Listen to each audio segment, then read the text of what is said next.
મજા આવશે.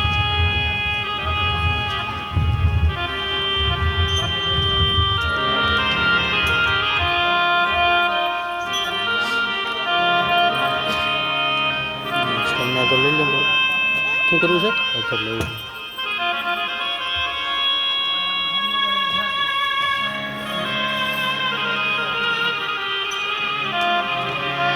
પથ્થર મૂકેલ છે. ફોટો વિડીયો મોડ કરો પહેલાં.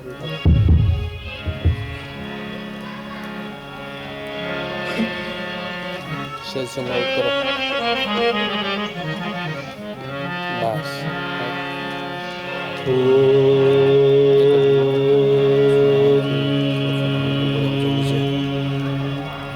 શ્રી ગણેશાય નમઃ.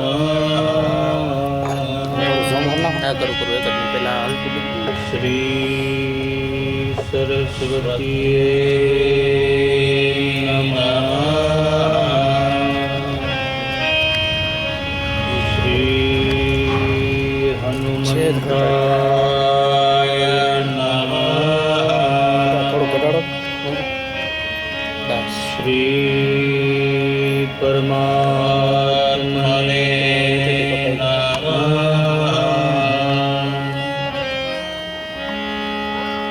વર્ણાનામર્થ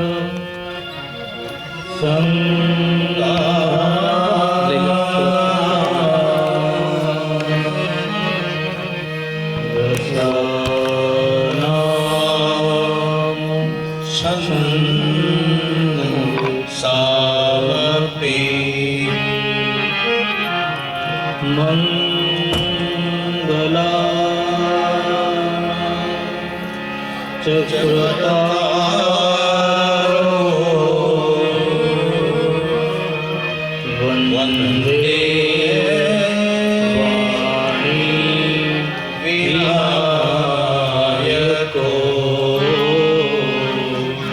વંદે વાણી વિનાયકો. આયે હનુમંત બિરાજે.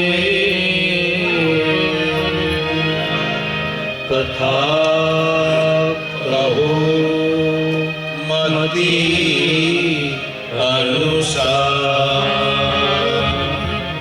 પ્રેમ સહિત ગાદી પધારીએ પવન કુમાર. પધારીએ પવન કુમાર. લોકાભિરાણમ રણરંગ ધીરમ રાજીવ નેત્રમ પ્રભુવંશના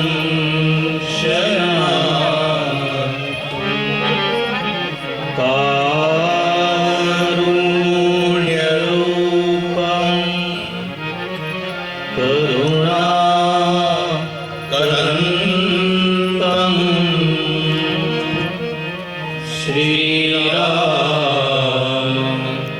શ્રીરામચંદ્રં શરણં પ્રપદ્યે.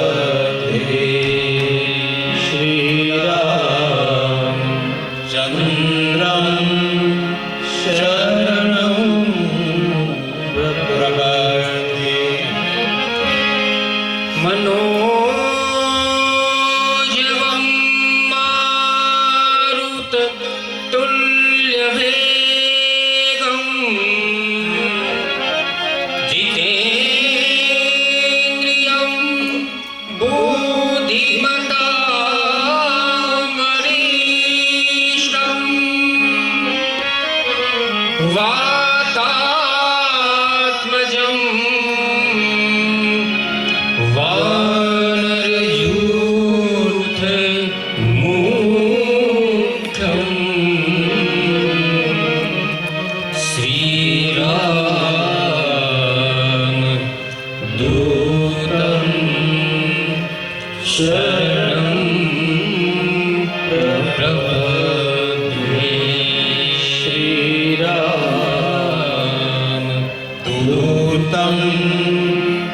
शरणं प्रपद्ये राजीवनयनं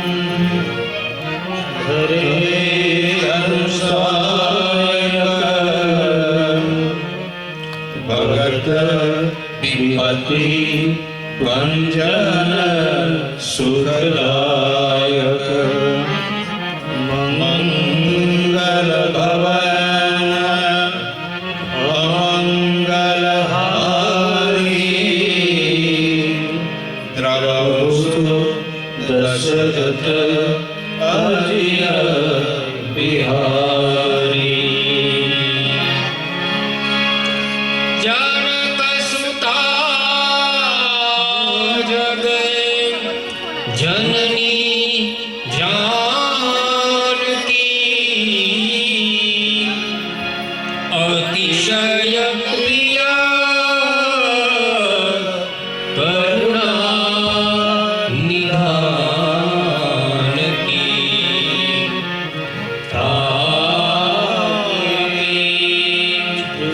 पद कमल मनाओ जासु कृपा निर्मल मति पाओ जासु कृपा निर्मल मति पाओ महावीर वीर हो हनुमाना राम जासु जस आप बखाना कुंद समदेह कुमारमण करुणा अयन जाहि दीन परवने करहु कृपा मर्दन प्रणवमु पवन कुमार खलबल पावक नादन जासु हृदय बस हीरा सरजा सिया राममय सब जग जानी सिया राममय सब जग जानी करहु प्रणाम जोरी जुग पानी करहु प्रणाम जोरी जुग पानी श्री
गोसाई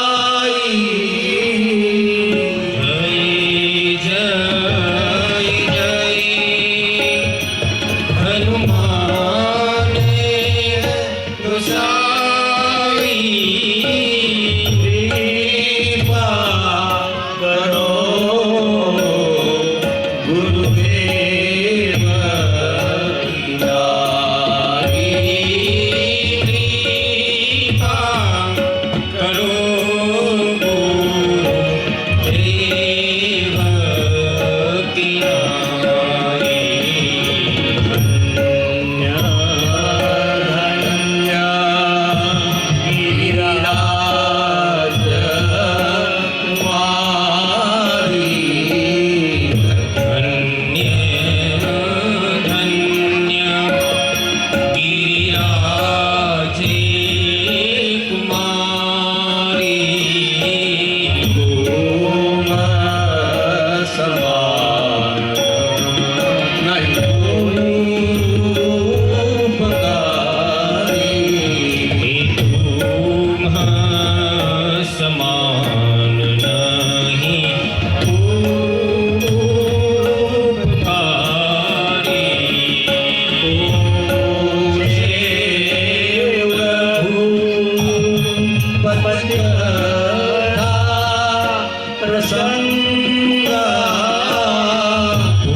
उसे रघुपति कथा प्रसंगा। लोक जग पावनी गंगा सकल लोक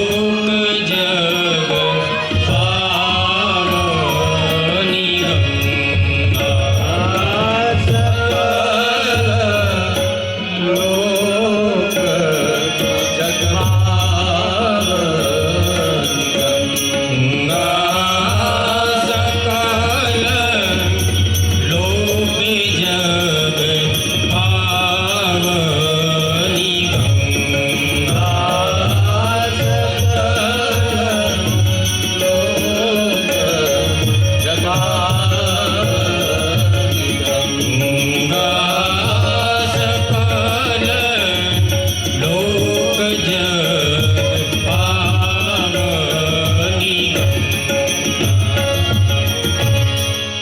बोली श्री रामचंद्र भगवान की जय। द्वारिकाधीश की जय। हनुमान जी महाराज की जय। आशापुरा मात की जय। गौस्वामी तुलसीदास महाराज की जय। बजरंगदास बाबा की जय। नमः पार्वती पते हर हर महादेव।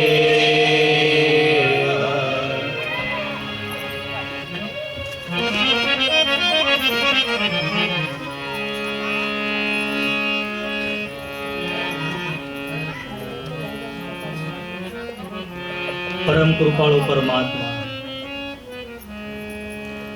रामचंद्र भगवान की कृपा से और हनुमान जी महाराज की प्रेरणा से, माँ आशापुरा माँ के आशीर्वचन से नवसारी शहर की पावन भूमि पर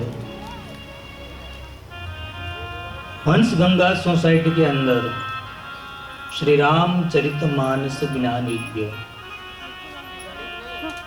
9 दिवसीय कथा का आज का दूसरे दिन की कथा श्रवण करने पधारे आप सभी को मेरा प्रणाम और आप सभी को मेरा जय सिया राम और जय द्वारकाधीश।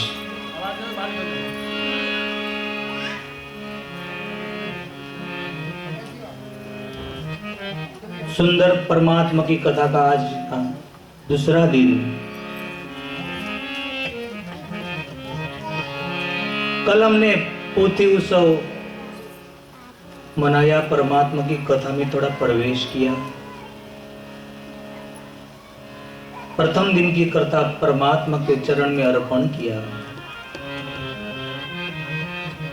वो थी यात्रा का थोड़ा थकान लगता है, ऐसा लग रहा है। ऐसे तो अच्छा है ये, क्योंकि 2-3 कॉल भी आगे आके ज्यादा पब्लिक को आप, फिर भी आपका स्वागत है। श्री सरकार के नियम के अधीन ये रामचरितमानस का सुंदर आयोजन है। फिर से आज एक दूसरी बार कहता हूँ कि आप मास्क हमेशा पहनिए, थोड़ा दूरी से बैठिए, क्योंकि आज हमारा एक टीवी में भी, समाचार में भी, न्यूज़ में भी आ गया है, सब न्यूज़पेपर में तो आता ही है। यहाँ से हमारा तस्वीर या वीडियो बाहर जाए तो मास्क के साथ जाए, वो अच्छी बात है। इस सरकार के नियम के अनुसार एक कथा का आयोजन है, तो आप उसका पालन करिए। बस इतना कहकर कथा को हम आगे बढ़ाते हैं। कल की कथा हनुमान जी के चरण में हमने अर्पण की थी। महावीर बिनवो हनुमान, राम जासु जस आप बखान। कल हनुमान जी की वंदना की। मैं कल आपको बताया था कि हनुमान जी पंच प्राण दाता है। पंच प्राण दाता, पंच प्राण दाता है, 4 युग में है और 4 वर्ण में भी हनुमान जी है। 4 वर्ण में भी हनुमान जी है। हनुमान जी ब्राह्मण भी है, हनुमान जी क्षत्रिय भी है, हनुमान जी वैश्य भी है और हनुमान जी शूद्र भी है। कांधे मुझे जनेऊ सांझे, खंभा पर जनोए हनुमान जी की, तो हनुमान जी ब्राह्मण है। परमात्मा का परम भक्त है, परमात्मा क्षत्रिय है, तो हनुमान जी को क्षत्रिय भी कहा गया है। हनुमान जी को वैश्य भी कहा गया है। वैश्य मतलब इस संसार की पहली विदेश यात्रा हनुमान जी ने की। हनुमान जी ने प्रथम विदेश यात्रा की। कहां गए थे? लंका में। पहला विमान हनुमान जी का था। तो किसी ने मेरे को पूछा कि बाबू हनुमान जी को कस्टम ड्यूटी भरनी पड़ी थी कि नहीं? हनुमान जी को भरनी पड़ी थी कस्टम ड्यूटी। लंकिनी ने रोका था हनुमान जी को कस्टम ड्यूटी के लिए, क्योंकि जिसके पास सोना होता है ना उसको रोकते हैं। हनुमान जी के पास मुद्रिका थी सोने की, पर हनुमान जी ने ऐसी कस्टम ड्यूटी भर दी कि उसके बाद किसी ने ये ड्यूटी ली ही नहीं उसने। तो हनुमान जी वैश्य भी है और अपनी जात को मंद कहते हैं, अपनी जात को वानर बनाया है, तो हनुमान जी शूद्र भी है। 4 वर्ण में है, 4 गृहस्था में है, 4 युग में है। ऐसे हनुमान जी की कल हमने सुंदर वंदना की। अंत में बाबा ने लिख दिया कि सकल गुण निधानम वानराणम भीष्महि रघुपति प्रिय भक्तम वात जात नम। हनुमान जी का गुणगान तुलसीदास महाराज के मैं कैसे गाऊं?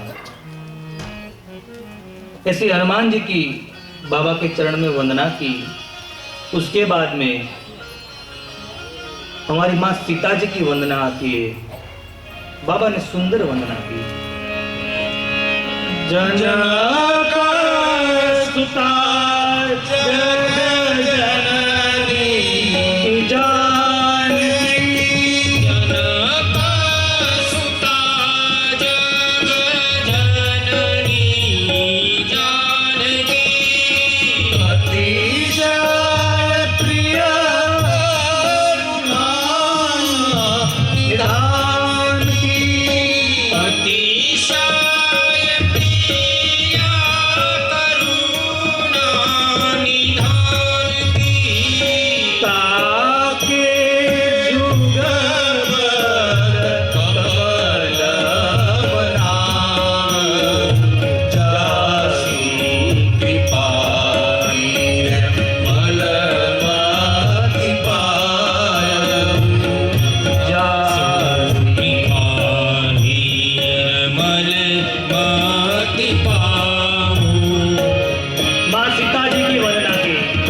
सुता जग जननी जानकी અને અતિશય પ્રિય કરુણા નિધાન की ताके जुग पद कमल मनाओ। माँ सीता जी की सुंदर वंदना की। यहाँ से सीता जी की वंदना होती है। पर मैं इतना कहता हूँ, जो रामचरितमानस में माँ सीता जी का पात्र नहीं होता ने तो कोई वक्ता राम कथा गात नहीं। ये है माँ सीता जी, जिसने पूरे जीवन में सहनशीलता और दुखी जीवन में बिताया। सीता जी को कोई पूछे कि सीता जी कौन है, तो इतना कहने को मन हो रहा है कि संसार की सभी सहनशीलता को एक साथ में मिलाओ, उसमें से कोई स्त्री की उत्पत्ति करो, वही है मां सीता जी। जब माता जी की प्रवेश करेंगे तभी माता जी के बारे में और बताएंगे। पर सहनशीलता का समुद्र है मां। इतना दुख सहने के बाद भी मां सीता जी ने मुंह से शब्द न निकाला कि मेरे को इतना दुख है। जब से राम ब्याही घर आए, परमात्मा के साथ विवाह हुआ और कुछ ही दिन के अंदर मां सीता जी को वनवास हो गया। मां सीता जी को वनवास हो गया। जो वानर के चित्र से डर जाती मां, तो वन में भटकती है। एक शब्द तो बाबा ने बहुत सुंदर लिख दिया कि मां सीता जी ने धरती पर पैर ही नहीं रखे थे। पलंग पीठ तजी गोद हिंडोरा। सीता जी ने धरती पर पैर ही नहीं रखा था और वन में मां सीता जी चली गई। इतना कष्ट से यहाँ बाद में चित्रकूट में महाराज जनक जी मिलने आते हैं। पूछते बेटी कैसे है, तो कहते पिताजी आपसे जनकपुर से ज्यादा तो हमको वन में अच्छा है। ये है मां सीता जी। संतगण अलग अलग कहते हैं, पर मां सीता जी का दूसरी बार वनवास हो जाता है। ये दुख किसको बोलते आप देखो, बाबा समझा रहे हैं। वन में लक्ष्मण जी छोड़ के आ गए मां सीता जी को। मां गर्भवती होती है। वाल्मीकि महाराज के शिष्य मां सीता जी को ले जाते आश्रम में और वाल्मीकि जी की आंख से आंसू बहते हैं। वो पूछते हैं बेटा तेरा पति ने तेरा त्याग किया, उसके बारे में तेरे को कुछ कहना है? मां सीता जी ने कहा बाबा आपको राम कथा में लिखना है? हाँ मेरे को राम कथा में लिखना है। तो लिखो बाबा कि मेरा पति ने, मेरा परमेश्वर ने मेरा त्याग नहीं किया है। मैं वन में इतने समय रही तो मेरे को राजभवन में अच्छा नहीं लग रहा था। मैंने ही कहा मेरे को वन में छोड़ जाओ। और बाबा शायद ये राज्य में रहते ना तो मेरे पुत्र जो मैं जन्म देने वाली हूँ उसमें राजनीति आ जाती। पर आपके आश्रम में मेरे बेटे बड़े हो गए ने तो राजनीति नहीं समझ पाएंगे। लव कुश को मां जन्म देती है। वाल्मीकि जी बाहर खड़े खड़े रोते हैं। विधाता को दोष देते हैं कि विधाता तूने मेरे को पुरुष क्यों बनाया? आज मेरे को तूने स्त्री बनाया होता तो अच्छा होता, मैं मेरी बेटी की कुछ मदद तो कर सकता। मां सीता जी लव और कुश को जन्म देती है। कितना भी गरीब बाप हो पर सिर्फ ज्यादा नहीं इतना तो कर ही सकता है। उसके लिए पालन तो वो लिख सकता है, गरीब होगा तो भी। पर आज सीता जी को बालक को झुलाने के लिए पालन भी नहीं है। वाल्मीकि जी वड की जो डाली को ऐसे पकड़कर ये पालन करते हैं। बिछाने का वस्त्र भी नहीं है। अपना ये वलकल उसके डालते हैं और लव और कुश को झुलाते हैं। और मां सीता जी के मुख से एक शब्द नहीं निकला कि मेरे को दुख है। बहन को जो सहन करना सीखना है ना तो मां सीता जी का पाठ करो। आज सहनशीलता नहीं बची है। थोड़ा भी दुख आता है ऐसे ऐसे सोच लेते हैं कि मैं ये कर लूं, मैं ये कर लूं। पर सीता जी का पाठ करो। परमात्मा राम ब्रह्म थे, उसको जन्म देने वाली मां कौशल्या मिली, मां सीता जी को जन्म देने वाली कोई मां न मिली। पिता जनक जी है, वो तो पालक पिता है। सीता जी का पिता कौन है? हमारे गुजराती में कहते हैं कि ऋषिना रुधिरे तारी देहुरे बंधाणी, जने ताने तोले मिला नहीं हेतरे, राघवनी रानी कोने तो लिखा तारा ले। ये ऋषियों की पुत्री है और सीता जी वन में नहीं जाती है। गर्भवती होती है ना कोई भी बेटी तो बाप के घर पे जाती है। वाल्मीकि जी सीता जी का पिता है सब। मां सीता जी को जन्म देने कोई मां न मिली। भगवान को कहते आप कितना भी श्रृंगार सज लो पर मेरी मां के तुलने में आप नहीं आ सकते। सोळे शृंगार सजी मंदिर ने द्वार तमे, फूल ने चंदन थी सो पूजावो, मारा राम तमे सीता जी नी तो लेन आवो, मारा राम तमे सीता जी नी तो लेन आवो। दयाना सागर थईने तुपारी निधान थईने, सोने भगवान केवरावो, मारा राम तमे सीता जी नी तो लेन आवो। दयाना सागर तमे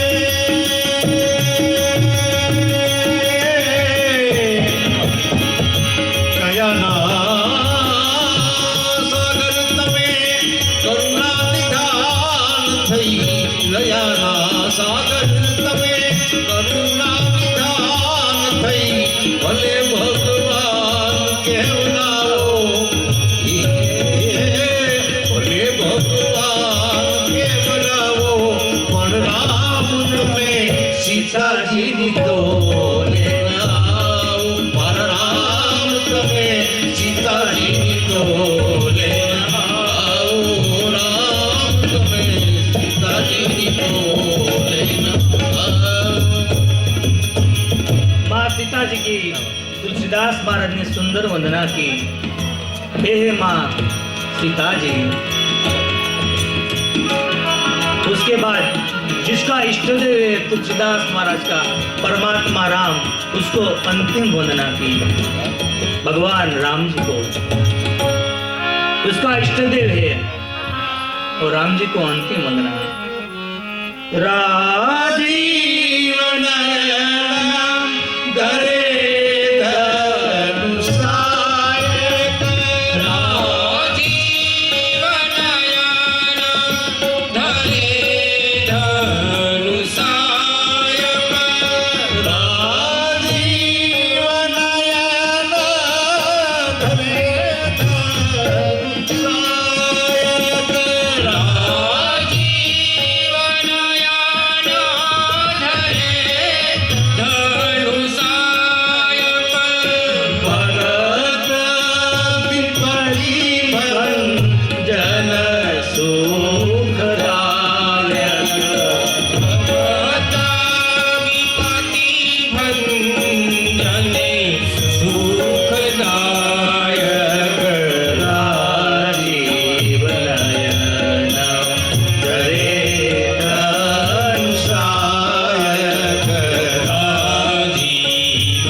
અને ભગત વિપત ભંજન सुखदाय। परमात्मा धनुष और बाण रखते हैं, भगत विपत भंजन सुखदाय। क्यों रखते हैं भगवान? लोगों को डराने के लिए नहीं, राक्षस को मारने के लिए प्रभु को बाण रखना पड़ता है।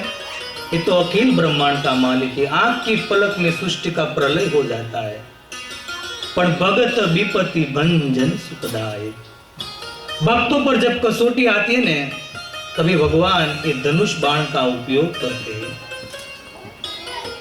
ऐसे परमात्मा की सुंदर वंदना की। और यहाँ तुलसीदास महाराज वंदना प्रकरण को विराम देते हैं और सीधा हमको कथा में प्रयाग में ले जा रहे हैं। कहाँ पे? प्रयाग में, इलाहाबाद।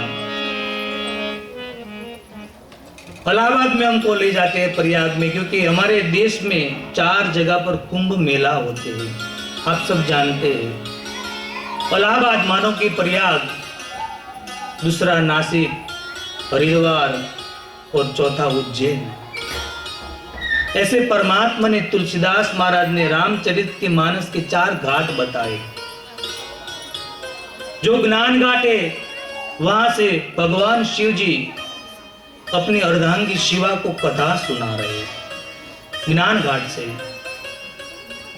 भक्ति के घाट से दूसरा घाट बताया, भक्ति का घाट, वहां काकभूषण खगपति गरुड़ को कथा सुना रहे। तीसरा घाट कर्म का बताया, जहां याज्ञवल्क्य महाराज भरद्वाज को कथा सुना रहे। और चौथा घाट तुलसीदास महाराज ने बनाया शरणागति का घाट, उसमें तो श्रोता भी नहीं रखा, अपने मन को कथा सुना रहे। और 5वां घाट यह हंस गंगा से, प्रेम घाट से मैं आपको कथा सुना रहा हूं। 5 जगह पे कथा चालू है। कितनी जगह पे याद रहेगा क्या? 5 जगह से। क्योंकि कर्म के घाट से जो याज्ञवल्क्य महाराज भरद्वाज जी को कथा सुना रहे, वो कथा अभी नित्य चालू है और बंद नहीं है। हमारे भारत में 2 मान्यता ऐसी है कि व्रज में अभी रास खेला जाता है और प्रयाग में अभी राम कथा नित्य चालू है। ये 2 जगह पे कथा चालू है। योग्य अधिकारी व्यक्ति उसको सुन सकता है, ऐसी 2 मान्यता है।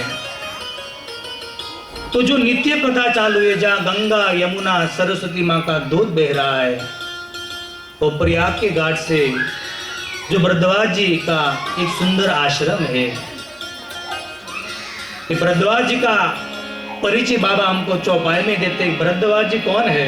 जाग बलिक मुनि परमा विवेकी, जाग बलिक मुनि परमं विवेकी,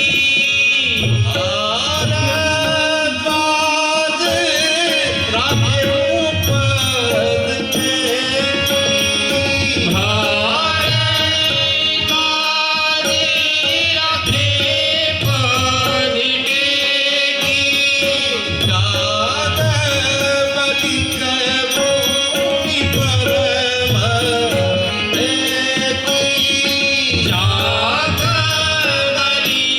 मुनि परमा विवेकी, तापस समादम दया निधान,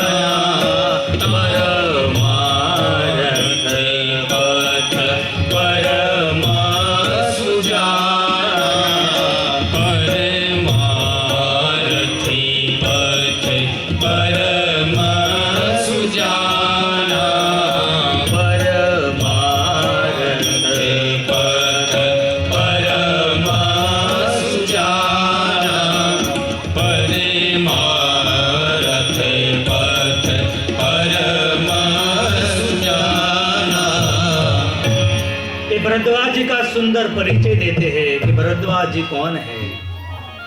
भरद्वाज मुनि बसहि प्रयागा, जिनहि राम पर अति अनुरागा, तापस समदम दया निधाना, परमारथ पथ परम सुजाना। भरद्वाज जी का परिचय देते हैं कि भरद्वाज जी कौन है। प्रयाग में बसते हैं, जिनहि राम पर अति, राम का सच्चा भक्त है, अनुराग है परमात्मा के चरण में, और तपस्वी है, समदम के जानकार है, और स्वार्थ के जानकार नहीं है। परमारथ पथ परम सुजाना, ये सुंदर प्रहलाद का आश्रम है, पर एक नियम के अधीन हर साल वहां कुंभ मेला का आयोजन होता है। जब भी संक्रांत के बाद मकर राशि में जब सूर्य का प्रवेश होता है, तो भरद्वाज के आश्रम में अनेक संत, ऋषिगण, देवता, धनुज सब लोग आते हैं। 1 महीने तक वहां स्नान होता है, बाद में संत लोग विदाई लेते हैं। ऐसा एक समय की घटना बाबा ने बताई कि एक बार ऐसा मेला का आयोजन हुआ। ऋषि, मुनि, संतगण, ब्राह्मण, देवता, धनुज, किन्नर सब लोग बाबा के आश्रम में आए। 1 महीने दिन तक वहां स्नान किया। कोई भक्ति की, कोई वैराग्य की, कोई ज्ञान की, अलग अलग कथा सुनते हैं, दूसरों को सुनाते हैं। 1 महीना का शाही स्नान पूर्ण हुआ तो सब लोग ने विदा मांगा है। संत लोग विदा लिया और भरद्वाज जी सबको विदाई दे रहे हैं। पर संतों की विदाई है ना साहब, बहुत कठिन है। और संत हृदय के आदमी ही समझ सकता है कि ब्राह्मण और संत की विदाई क्या होती है, आम आदमी नहीं समझ सकते। बालकांड का जो पूर्णावती करते हैं ना बाबा, विश्वामित्र ने कहा कि बाबा मैं विरक्त संत हूं, मैं आपके साथ ज्यादा नहीं रह सकता हूं, आप मेरे को विदा दो।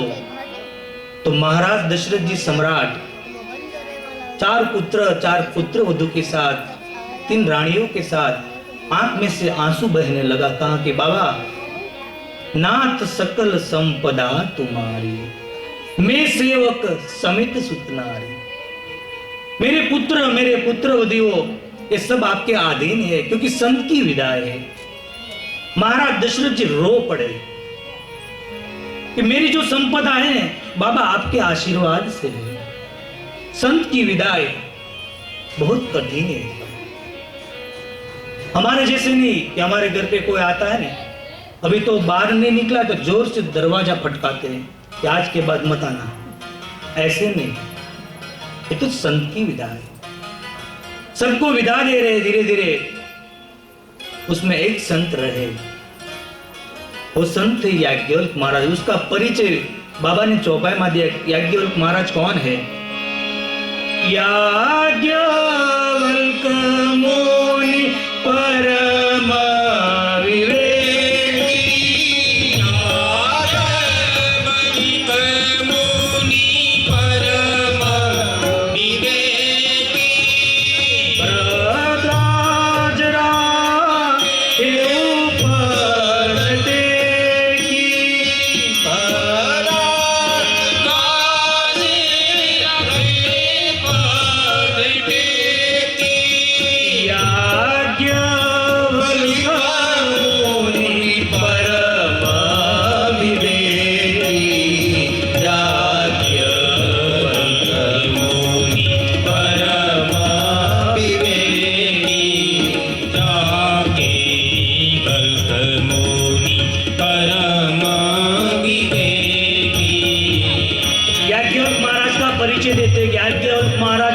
परम विवेकी है।